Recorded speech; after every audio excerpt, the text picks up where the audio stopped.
By the late 1960s, the nation was in turmoil over race relations and the Vietnam War.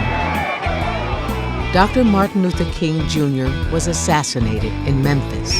8 weeks later, presidential candidate Robert F. Kennedy was shot to death in Los Angeles. Fear and uncertainty gripped the nation.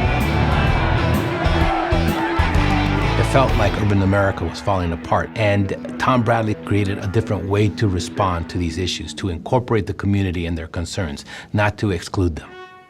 In 1969, City Councilman Tom Bradley challenged two-term incumbent Sam Yorty to be mayor of Los Angeles.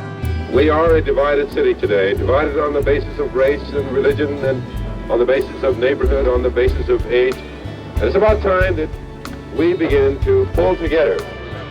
Tom Bradley needed to get the city to not just see him strictly as a black man, because he couldn't have won. There simply weren't enough black people in Los Angeles. I think at the time it was about 18%. We weren't Detroit or Chicago or Atlanta, and so he understood that he had to reach out across all different ethnic groups.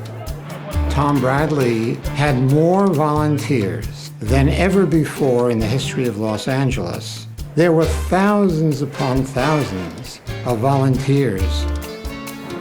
The 1969 campaign was for the heart and soul of Los Angeles, and it was going to create the first strong coalition between black and white voters in modern urban America.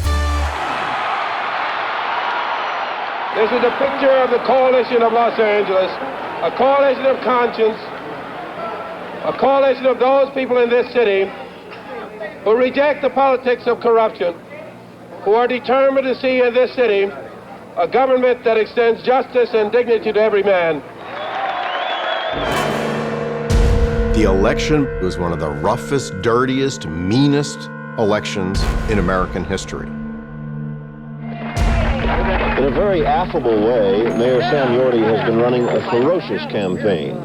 He has smiled and spoken casually, but what he's been saying is that a conspiracy is about to take over Los Angeles if he's not elected.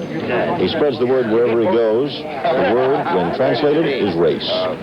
You believe there's a power combine of black militants, white radicals, communists manipulating Bradley's campaign? I don't believe it. I don't believe it. I know it. It's very obvious here. Sam Yorty campaigned very strongly to say that if we elect Tom Bradley, we're electing a group of blacks who are going to come take over City Hall. Tom was red-baited continually. Anytime anybody was called a communist, it was really like a pox on your house. It was very brutal. Militants are being very quiet right now, and they're kind of laying back and waiting. They don't want to jeopardize Mr. Bradley's chances. But I must say I never expected it to stoop this low. He's now clearly made it a central theme of his campaign to deal in the art of fright and fear and the appeal to racism.